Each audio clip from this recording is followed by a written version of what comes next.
Hola, bienvenidos y bienvenidas a este nuevo episodio de nuestro podcast educativo. Mi nombre es Bernal Berríos y hoy te invito a reflexionar juntos sobre este tema crucial para el futuro de nuestro país, la educación en Colombia. Un tema que no solo nos interpreta o nos interpela como docentes, estudiantes o padres de familia, sino como ciudadanos comprometidos con la justicia social, la equidad y la democracia. Este episodio lleva por título La educación en Colombia, diálogo, equidad y libertad con Paulo Freire y está inspirado en el pensamiento de grandes referentes de la pedagogía y la filosofía contemporánea. Acompáñame durante los próximos minutos a descubrir cómo la educación puede ser un acto liberador o, por el contrario, una herramienta de exclusión. Comencemos por reconocer una verdad incómoda, pero urgente de visibilizar. En Colombia, la desigualdad en el acceso a la educación sigue siendo una de las principales barreras para el desarrollo humano y colectivo. En las zonas rurales, en las comunidades afro e indígenas y en los barrios más marginados de nuestras ciudades, miles de niños, niñas y jóvenes crecen enfrentando condiciones que limitan su derecho a aprender. Estamos hablando de escuelas sin infraestructura adecuada, con techos que gotean, sin acceso a agua potable o internet y con escasos recursos didácticos. En muchos casos, ni siquiera hay suficientes docentes y cuando los hay, a menudo no están preparados para atender las particularidades culturales, sociales y lingüísticas de sus estudiantes. A esta realidad se le suma algo aún más profundo, un sistema educativo que muchas veces reproduce las desigualdades en lugar de combatirlas. Un sistema que enseña a repetir, no a pensar, que impone contenidos en cultura, de promover el diálogo, que mide el aprendizaje con pruebas estandarizadas, pero olvida las historias de vida detrás de cada niño y niña. En este contexto, la educación no solo deja de ser una herramienta de transformación, sino que convierte en un mecanismo de exclusión. Y eso, como veremos, es precisamente lo que Paulo Freire denunciaba. Comencemos por reconocer una verdad incómoda, pero urgente de visibilizar. En Colombia, la desigualdad en el acceso a la educación sigue siendo una de las principales barreras para el desarrollo humano y colectivo. En las zonas rurales, en las comunidades afro e indígenas y en los barrios más marginados de nuestras ciudades, miles de niños, niñas y jóvenes crecen enfrentando condiciones que limitan su derecho a aprender. Estamos hablando de escuelas sin infraestructura adecuada, con techos que gotean, sin acceso a agua potable o internet y con escasos recursos didácticos. En muchos casos, ni siquiera hay suficientes docentes y cuando los hay, a menudo no están preparados para atender las particularidades culturales, sociales y lingüísticas de sus estudiantes. A esta realidad se le suma algo aún más profundo, un sistema educativo que muchas veces reproduce las desigualdades en lugar de combatirlas. Un sistema que enseña a repetir, no a pensar, que impone contenidos en cultura, de promover el diálogo, que mide el aprendizaje con pruebas estandarizadas, pero olvida las historias de vida detrás de cada niño y niña. En este contexto, la educación no solo deja de ser una herramienta de transformación, sino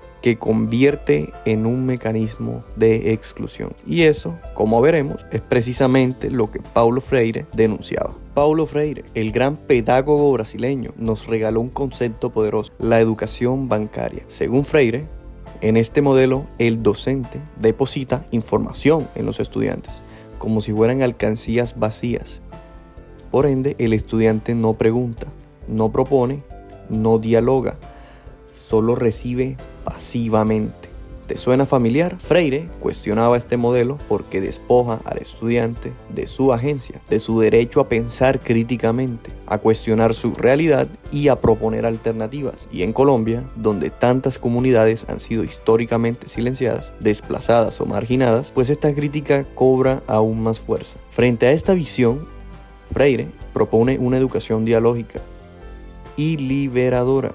Una educación donde docente y estudiante se reconozcan como sujetos activos. Ambos son saberes valiosos, ambos son capaces de transformar la realidad. En lugar de imponer contenidos, se construye conocimiento desde la experiencia, desde el contexto y desde el diálogo. Hay una célebre frase que dice: leer el mundo antes de leer la palabra, decía Freire, porque entender nuestra realidad es el primer paso para transformarla. Esta visión puede ampliarse con el enfoque de capacidades de Martha Nussbaum, quien defiende que toda persona debe tener acceso a ciertas condiciones fundamentales para llevar una vida digna. Entre esas capacidades destacan el pensamiento crítico, la imaginación, la afiliación con otros y la posibilidad de jugar, de expresarse, de elegir. ¿No es acaso eso lo que deberíamos garantizar desde la escuela?